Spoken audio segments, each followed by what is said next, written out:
First of all, I would like to say I'm also serving on the board of Impact Europe, and I just said to Martin, I'm so proud of my colleagues because I think they're doing a great work here, and I'm really happy we can support the region here.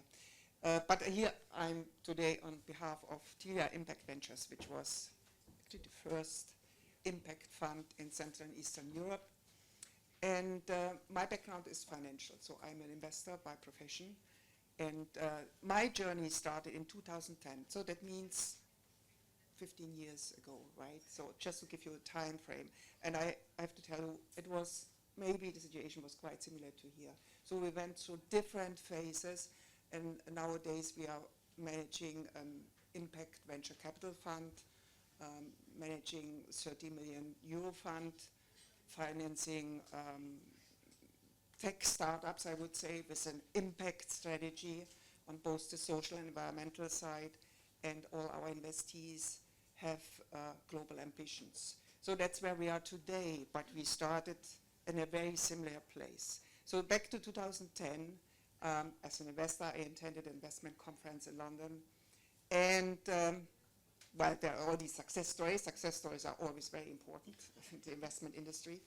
And there was one woman who introduced Bridges Ventures. Not sure if you have heard about them. That was actually the first impact fund, social impact fund in Europe, in the UK, funded by private and public capital. And this woman explained the concept of impact investing. And by the way, I would like to extend Andrea's definition a little bit.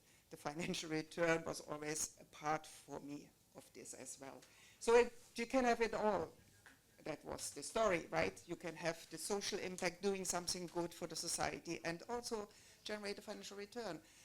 I was excited. I said, well, that's what I want to do. So going back to the country where I'm living, it's the Czech Republic. I said, I want to invest in social enterprises, but there was nothing to invest in. I can tell you there was entirely nothing. So we sat with my future co-founder of Tilia, he was the founder of the Impact Hub Network in the Czech Republic. Let's look what we can find out there. And what we did, or what I did then in cooperation with the bank also, we started with acceleration programs for social enterprises. Because I think, it's a chicken and egg situation, right? What we are hearing here, there's no capital to invest in. Investors would say, but what should we invest in? That was my situation by that time. So we have this chicken and egg. You have to start somewhere. And you need first, in my opinion, to start on the social enterprise side. You need to produce a quantity which then will change in a quality as well. So there was actually numerous acceleration programs which we structured in cooperation with different partners, sponsors. And it took a couple of years, but then there was really quite a quantity of social enterprises.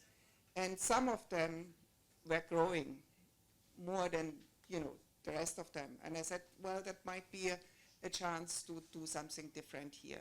And then by that time, Erste Bank Active started to provide soft loans for social enterprises, supported by guarantee programs from the European Union, which was very important as well. So in this situation, a couple of private equity investors put together some money, and we started with a kind of venture philanthropy fund. Nowadays, catalytic capital called. But it's the principle Andrea explained earlier today, which means you do the same as you would invest in a startup with all the due diligence and the support, but you don't expect the money to come back. So that was a small amount of money. We supported 2 social enterprises, both supporting disadvantaged people, so inclusive social enterprises in different areas. And when doing this, that was an interesting experience. I was the only one among the investors which spoke the local language, so it was my job mainly to deal with them. And we helped them really to build some business capacity. How do you do a business plan? How you can improve your sales process, your product, and everything what belongs to this. And they were successful. They could grow. And after some time, after 2 years, we realized both sides, they could actually give some money back because they generated more revenues. And that was the idea. I went to my fellow investors and said, I don't want to do this grant anymore. It's not really motivating enough. And again, the social enterprises confirmed it. If we would have to give this back, we would be maybe even more productive. And it's a strong motivation, right? So I started to structure a kind of loan fund, and there was a lot of thinking about it. Which financial instrument should it be? How should it work? Again, the bank provided already some social loans. It's always, as you know, how starts a fund. You have to speak it out loudly.